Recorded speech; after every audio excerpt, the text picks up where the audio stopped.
Friends, आज के इस वीडियो में हम देखेंगे कि जो हमारे यूएसबी सेक्शन होते हैं लैपटॉप में, वो हमारा यूएसबी कैसे वर्क करता है और कैसे अगर कोई प्रॉब्लम आता है तो उसको कैसे आप सॉल्व कर सकते हैं। तो चलिए इस वीडियो में कंप्लीट बने रहिए। ये कंप्लीट वीडियो आपका थ्योरी होगा क्योंकि हमारे पास एक डायग्राम है जो पूरे यूएसबी के बारे में ही है। तो कंप्लीट वीडियो में बने रहिए, कंप्लीट आपको प्रोसेस पता चलने वाला है कि यूएसबी हमारा कैसे वर्क करता है। तो देखिए हमारे पास दो डायग्राम है, एक है हमारे पास यूएसबी 2.0 और एक 3.0। क्योंकि आप यूएसबी जब भी देखते होंगे तो आपको दो तरीके का यूएसबी देखने को मिलता है। एक हमारा 2.0 होता है जो थोड़ा स्लो वर्क करता है और 3.0 होता है जो फास्ट वर्क करता है। दोनों में डिफरेंस सिर्फ होता है उसके लाइनिंग के, जो RX TX के जो लाइन होता है। 3.0 में हमारा TX का 2 लाइनिंग होता है और RX का 2 लाइनिंग होता है, और हमारी 2.0 में RX और TX के सिंगल सिंगल लाइनिंग होता है। RX मतलब रिसीव होता है, TX के मतलब ट्रांसफर होता है। तो यूएसबी का जो मेन वर्क हमारा जो होता है वो डेटा का ट्रांसफर करना, लेन देन करना ही होता है। तो चलिए अगर हम यूएसबी की बात करें तो अगर आप कोई भी बोर्ड को लेते हैं और ओपन करते हैं, उसके बाद आपको पहचानना है कि इसमें जो यूएसबी लगा हुआ है वो हमारे 2.0 है या फिर 3.0 है। तो उसको आप आसानी तरीके से पहचान सकते हैं। अगर कोई भी यूएसबी को आप ओपन करते हैं और उसके पिन को अगर काउंट करते हैं और अगर वहां पे 4 पिन आपको देखने को मिलता है तो वो हमारा 2.0 होता है। लेकिन अगर किसी भी यूएसबी पोर्ट को आप देखते हैं और वहां पे अगर आपको 9 पिन देखने को मिलता है तो वो हमारा 3.0 होता है। तो चलिए अब हम इसके डिटेल्स के बारे में जानेंगे कि ये कैसे वर्क करता है। तो सबसे पहले हम 2.0 जो हमारा होता है इसको समझेंगे। तो इसमें जो हमारा होता है वो एक जो हमारा पिन होता है, पहला नंबर पिन, इसमें हमारा 5 वोल्ट आता है। 5 वोल्ट आने के लिए एक 8 पिन का एसी या 5 पिन का एसी का यूज किया जाता है। इसमें जो हमारा 5 वोल्ट आता है ये ऑलवेज से भी आ सकता है या फिर VS से भी आ सकता है। ये इसमें इनपुट किया जाता है। सेम यही वोल्टेज हमारा इसमें भी इनपुट होता है। अगर 5 पिन का हो तो भी उसमें एक पिनों में इनपुट होगा, या 8 पिन का होगा तो भी उसमें एक पिनों में इनपुट होगा। जैसे ही ये इनपुट आ जाता है और हमारे मदरबोर्ड ऑन होने स्टार्ट हो जाता है तो इसमें एक इनेबल का पिन होता है जिसको आयो के द्वारा इनेबल कराया जाता है। तो आयो के द्वारा एक पिन में यहाँ पे इनपुट दिया जाता है ताकि ये IC इनेबल हो जाए और इसके आउटपुट से इसके एक पिनों पे वोल्टेज मिल जाता है जो 5 वोल्ट की वोल्टेज होता है। बाकी दो हमारा जो होता है डेटा वाले पिन, इसमें आपका एक कॉइल या फिर रजिस्टर लगा करके और PCS से कनेक्टेड होता है। ये हमारा RX है और ये हमारा TX है।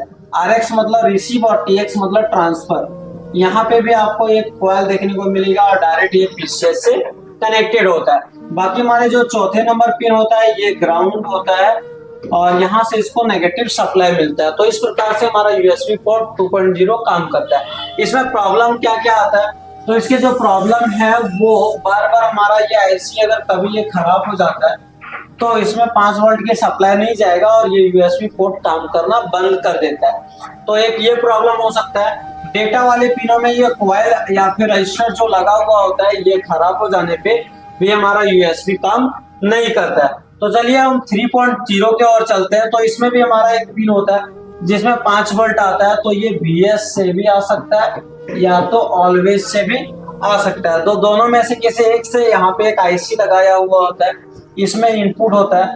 इनपुट होने के बाद एक हमारा इनेबल आता है जो आयो के द्वारा आता है। तो ये हमारा जो इनेबल आता है वो आयो के द्वारा आता है। आयो से इसका इनेबल आएगा और यहाँ से आउटपुट निकाल करके और इस पिनों में सप्लाई बना दिया जाता है। इसमें से आपका 1 से 2 पिनों आपको NC मिल सकता है जो नॉट कनेक्टेड होता है। बाकी एक आपको ग्राउंड देखने को मिलेगा, 2 भी हो सकता है ग्राउंड। और इसमें जो RX और TX मिलेगा, तो देखिए एक हमारा ये TX है और ये हमारा RX है, फिर से ये हमारा TX है और ये हमारा RX है। तो अगर आप देखेंगे तो ये 2 है और ये 2 है। 4 पिन हमारा होता है जो डेटा ट्रांसफर करने का काम करता है। बाकी सारा प्रोसेस सेम ही 2.0 के तरह ही है। इसमें भी कॉइल लगाया जाता है और कॉइल के थ्रू PCS में डेटा ट्रांसफर वाला दे दिया जाता है। अब अगर ये कॉइल या रजिस्टर कोई भी दोनों में से खराब हो जाता है तो उसके डेटा ट्रांसफर होना, ये लाइनिंग हमारा क्या होता है तो क्रॉस हो जाता है, जिसके कारण डेटा ट्रांसफर स्लो होगा। अगर दोनों आपका क्रॉस हो जाता है RX दोनों, तो ये यूएसबी काम करना बंद कर देता है। सबसे ज्यादा जो हमारी यूएसबी में प्रॉब्लम आता है वो 5 वोल्ट मिसिंग होने के कारण यूएसबी काम नहीं करता है। लेकिन ये सारे डिटेल में चेक करने से पहले अगर आप यूएसबी को पता करना चाहते हैं कि 5 वोल्ट की सप्लाई मिल रहा है या नहीं, तो आप यूएसबी कनेक्टर के 1 नंबर पिन पे अगर चेक करेंगे 5 वोल्ट मिल रहा है तो 5 वोल्ट की सेक्शन हमारा 5 वोल्ट वाला ओके है। अगर उसके बाद भी नहीं काम कर रहा है तो आपको सबसे पहले ओपन करने से पहले ही ड्राइवर को चेक करना होता है, फिजिकल डैमेज के लिए चेक करना होता है। बहुत बार लूज होने के कारण भी हमारा यूएसबी नहीं काम करता है, बहुत ज्यादा गंदा होने पे भी आप नहीं काम करता है, तो उसे आपको साफ करना है।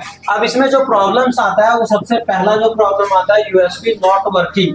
अगर यूएसबी नहीं काम कर रहा है तो आपको सबसे पहले ड्राइवर पे काम करना है, दूसरे में 5 वोल्ट की सप्लाई चेक करना है, उसके बाद RX TX के पिन को आपको चेक करना है।